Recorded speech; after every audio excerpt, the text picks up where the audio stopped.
দিকে এই পথে চললে আমরা কাল সূর্যোদয়ের পূর্ব মুহূর্তে আমরা পৌঁছতে পারবো। যে পথ দিয়ে এসেছি তার থেকে অনেক ছোট এবং সুগম পথ এটা।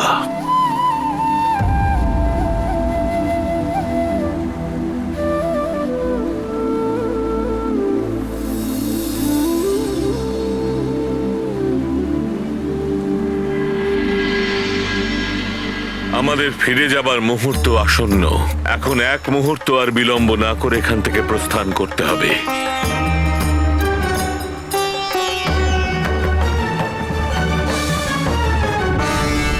এই অনন্ত অন্ধকার আর এই গুহাতে অনেকগুলো দ্বার। কি করবে হনুমান?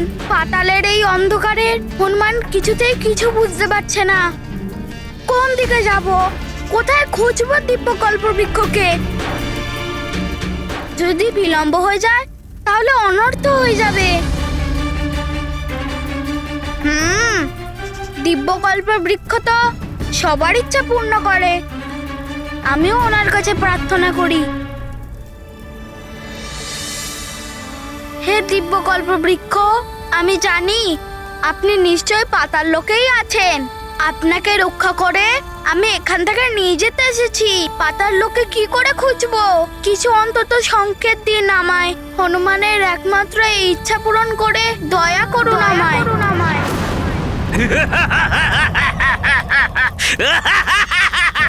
তোমার চিতার ব্যবস্থা করে দিয়েছি আমি কল্পবৃক্ষ।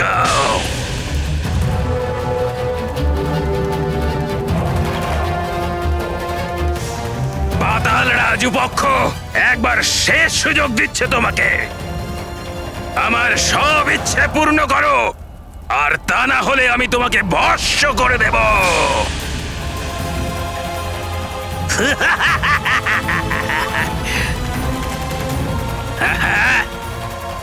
তাই হোক। মনে হচ্ছে আমাকে ভয় পেয়ে তুমি তোমার জেদ ত্যাগ করেছো কল্পবৃক্ষ।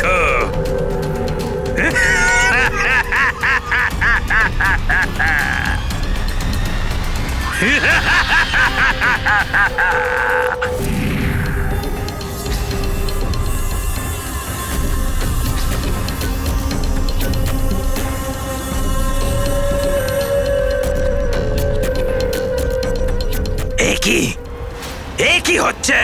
এ তো দেখছি তোমার শরীর থেকে পাতা ঝরে পড়ছে কল্পবৃক্ষ।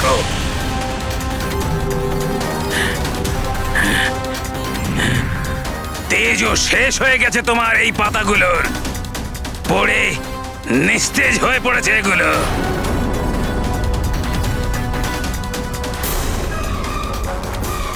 দুষ্ট বৃক্ষ, পাতাল রাজু পক্ষের সাথে এই ছলনার দণ্ড তোমাকে পেতেই হবে। নষ্ট করে দেব আমি তোমাকে। হে কল্পবৃক্ষ, আমার প্রার্থনা পূরণ করুন।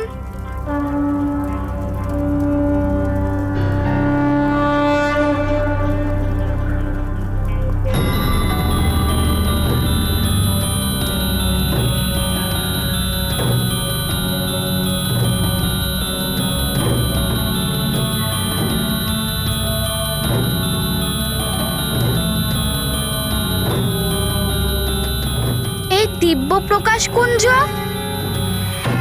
অবশ্যই এটা দিব্য শক্তি দিয়েই উৎপন্ন হয়েছে। ওর জ্যোতিও বাড়ছে। এ কি, ওর মধ্যে তো দিব্য কল্পবৃক্ষের ছবি দেখা যাচ্ছে। মনে হচ্ছে দিব্য কল্পবৃক্ষ আমার প্রার্থনা শুনতে পেয়েছে আর আমাকে পথ দেখানোর জন্য এই দিব্য প্রকাশ পুঞ্জকে পাঠিয়েছে।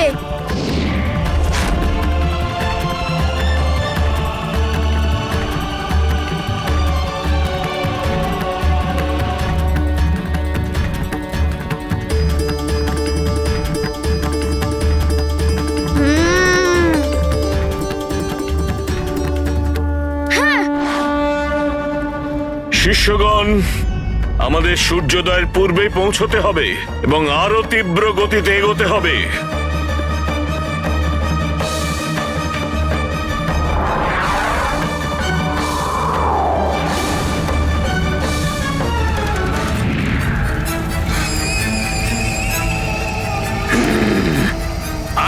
ইচ্ছাগুলো শুনে তুমি নিস্তেজ হয়ে শুকিয়ে গেলে, আর এবার আমার আগুন তোমায় ঝলসে দেবে। এখানে এই মুহূর্তে এই পাতালেই তোমার মৃত্যু হবে কল্পবৃক্ষ।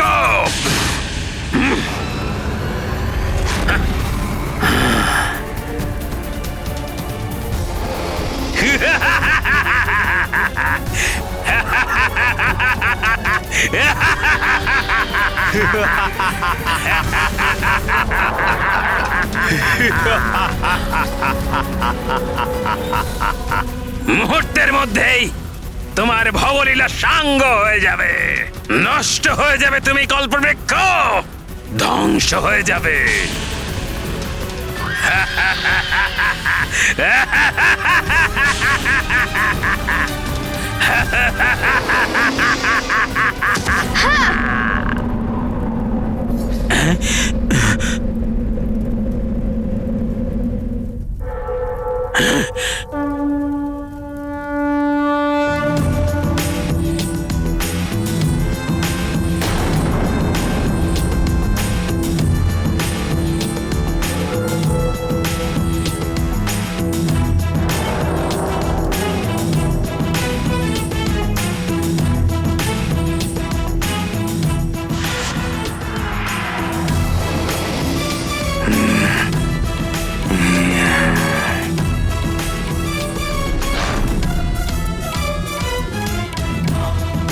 মনে হচ্ছে এই সেই ওষুধ যার নাম উপক্ষ, যার ব্যাপারে গুরুদেব বলেছিলেন।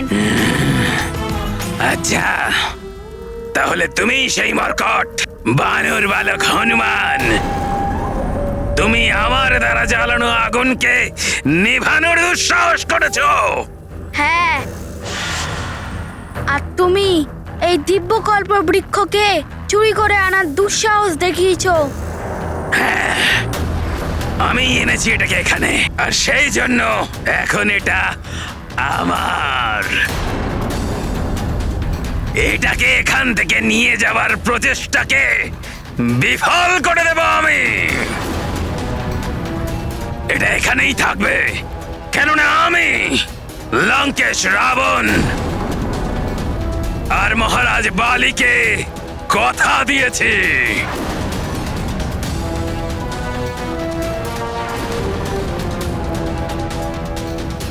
কি এসব ষড়যন্ত্রে বালি দাদাও আছে? কিন্তু তোমার দু চোখে ধুলো দিয়ে নিজের চেষ্টায় এটাকে এখানে আনার সামর্থ্য শুধুমাত্র আমার ছিল। এটা দিব্যকল্প বৃক্ষের স্থান নয়, আমাকে এটা এখন নিয়ে যেতে দিন, না হলে এটা আমাকে নিয়ে যাওয়ার জন্য বলপূর্বক কল্পবৃক্ষকে নিজের জায়গায় স্থাপন করার জন্য বাধ্য হব। উপক্ষ তোমাকে এখান থেকে কল্পবৃক্ষ নিয়ে যেতে দেবে না বানর বালক।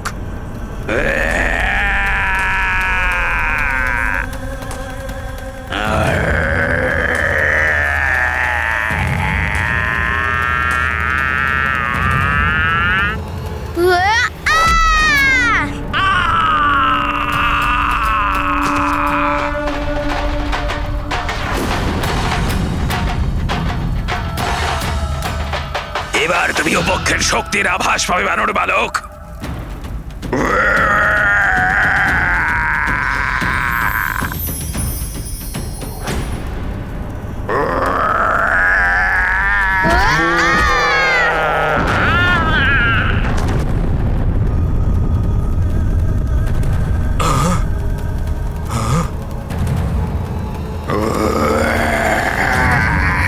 তুমি নিজের শক্তি দেখাতে পারো উপক্ষ, আর হনুমান যুক্তি আর শক্তি দুটোই লাগাতে পারে।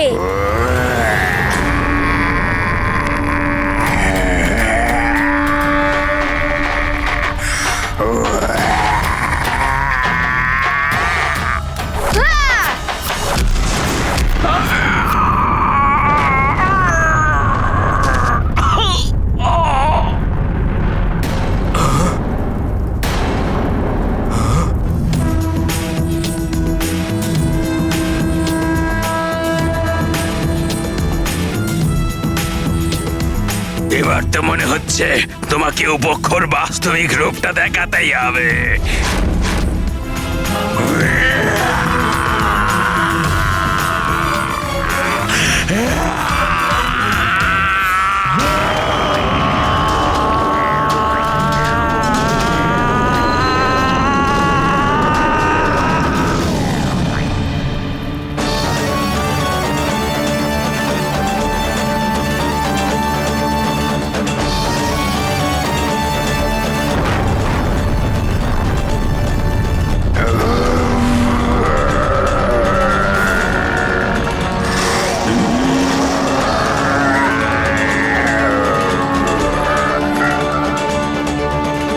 তাহলে এই হলো উপক্ষের বাস্তবিক রূপ, যার ব্যাপারে আমার গুরুদেব বলছিলেন।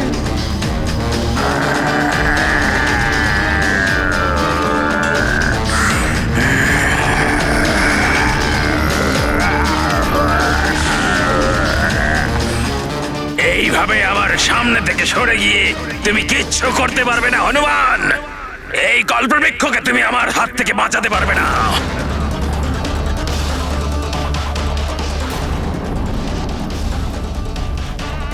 তোমার চোখের সামনেই আমি এই কল্পবৃক্ষকে আগুনে ভস্ম করে দেবো হনুমান, আর তুমি কিচ্ছু করতে পারবে না।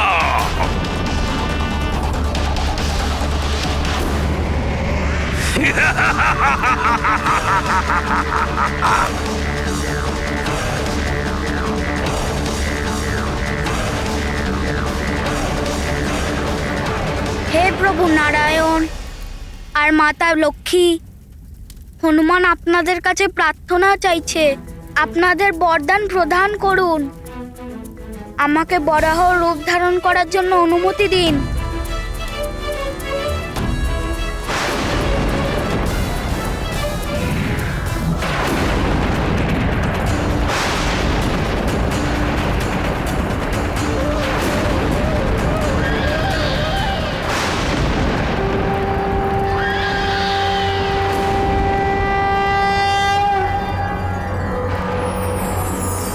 ॐ नमो भगवते वराहरूपाय भूर्भुवस्वः स्यात्पते भूपतित्यं देहयते ददापय स्वाहा।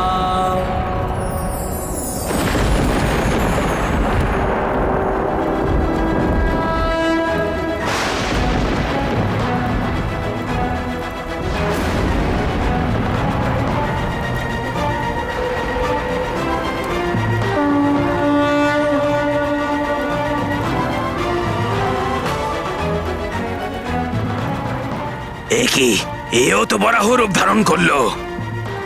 এর অর্থ হলো এ আমার মৃত্যুর রহস্য জেনে গেছে, কিন্তু তার আগেই আমি এই বানর বালককে বধ করব।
ওয়েলকাম টু বিটেন world. How may assist you? নতুন ফ্ল্যাটের জন্য একটা স্ট্যান্ড ফ্যান আর কুলার নেব। এই পচা গরম থেকে একটু স্বস্তি চাই। বাজার চলতি সব ব্র্যান্ড আর ভরসাযোগ্য নয়। তার জন্য তো আমাদের ফ্যান আছে, all purpose bullet table fan, ceiling fan. আমাদের সিলিং ফ্যান কিন্তু 30 মাসের ওয়ারেন্টি সহ পাওয়া যায়। আছে ফারাটা 2 বছরের ওয়ারেন্টি, 17 থেকে 20 মিটার এয়ার ফ্লো, মধ্যবিত্তের সাধ্যের মধ্যে একমাত্র ভরসাযোগ্য ব্র্যান্ড বিটেন। আমাদের কুলারের কিন্তু অনেক range, 45 litres, 50 litres, 70 litres, 90 litres, 110 litres. Honeycomb সহযোগে বিটেনের সব কুলারের ওয়ারেন্টি 1 বছর। চেনা হাওয়ায় অচেনা অনুভূতির জন্য একমাত্র আদর্শ বিটেন। গরমে স্বস্তি পেতে বিটেনের ফ্যান হোক বা কুলার আজই আনুন বাড়িতে। Beaten, digitally years.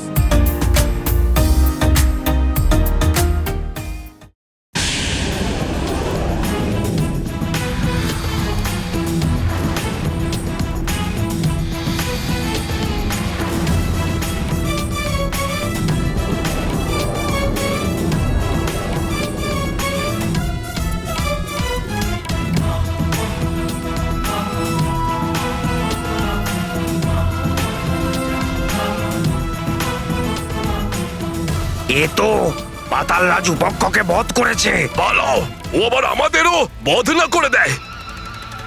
বলো।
কল্পবৃক্ষ আবার নিজের রূপে চলে আসছে।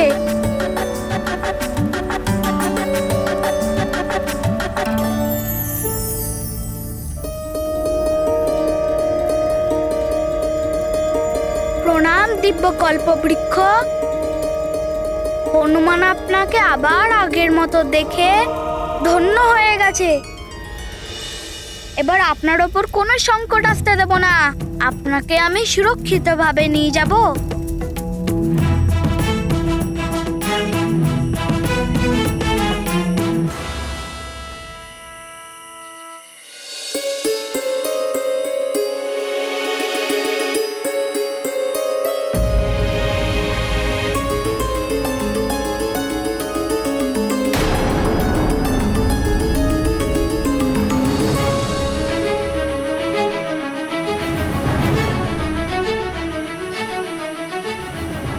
পূর্ব দিক থেকে সূর্যের আভা এই সংকেত দিচ্ছে যে সূর্যোদয় হতে চলেছে।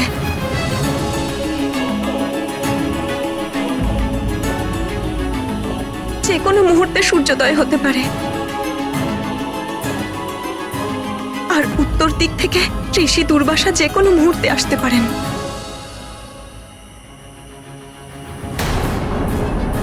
আমার তো হনুমানকে নিয়ে আর কল্পবৃক্ষ নিয়ে চিন্তা হচ্ছে।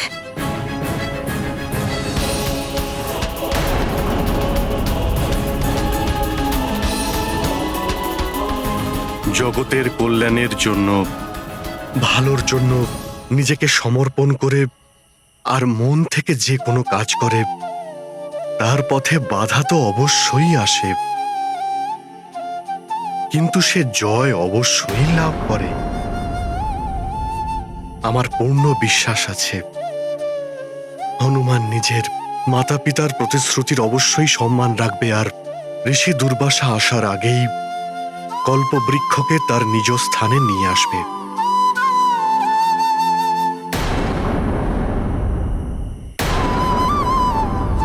মহারাজ, মহারাজ, ওই দেখুন যুবরাজ হনুমান।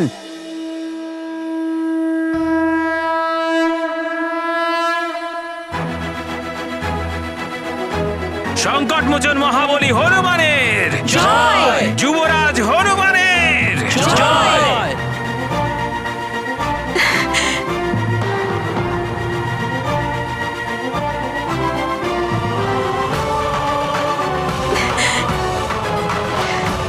মোচন মহাবলী হনুমানের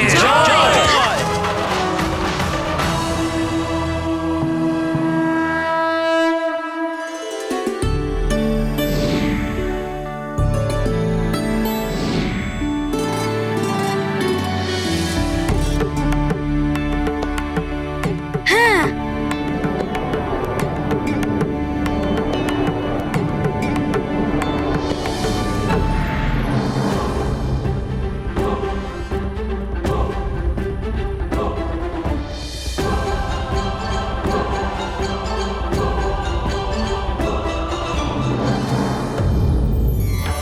প্রণাম দিব্য কল্পবৃক্ষ।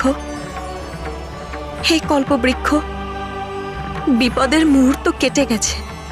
আমরা আপনার দিব্য দর্শন আবার লাভ করলাম। আমরা কৃতার্থ হলাম।